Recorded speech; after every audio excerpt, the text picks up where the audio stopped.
Curbside pickup, in some cases, may be one of the better things to come out of this tumultuous year of 2020, at least as far as efficiency is concerned. In most circumstances, the policy wasn't by choice, but was implemented as a means of adaptation, such as the case at the Berkshire Community Action Council's Pittsfield location for their Elf Warm Clothing program.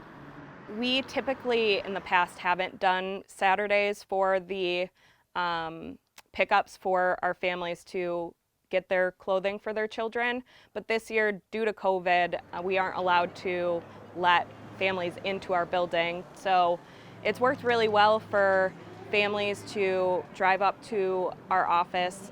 They pop the trunk, we put the clothing right in it, and they're on their merry way.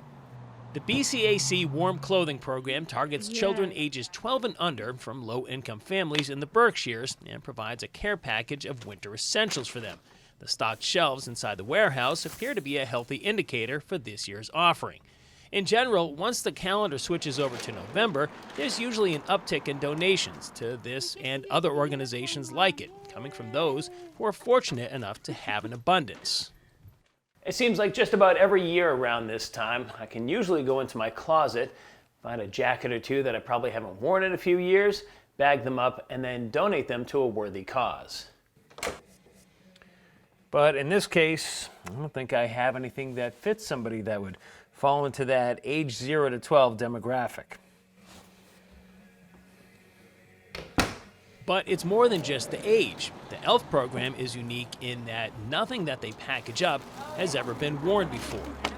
We give brand new tags on clothing, and we get that through a variety of different ways. So we've gotten some financial donations, so we've been able to purchase the clothing ourselves.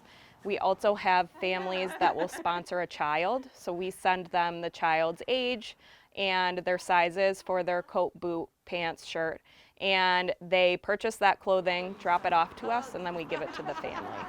In years past, there may have been a team of volunteers putting together these orders, but those same restrictions that forced the curbside pickup have had a ripple effect on the number of people allowed inside the warehouse as well.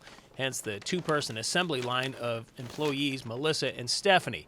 And their workload has only increased due to the economic ripple effect taking place in the world outside this building.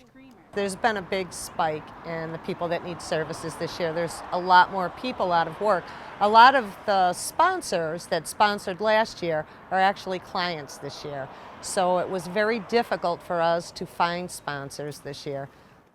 The BCAC has, for the first time ever this year, started taking in cash donations to make up for the shortfall in viable sponsors.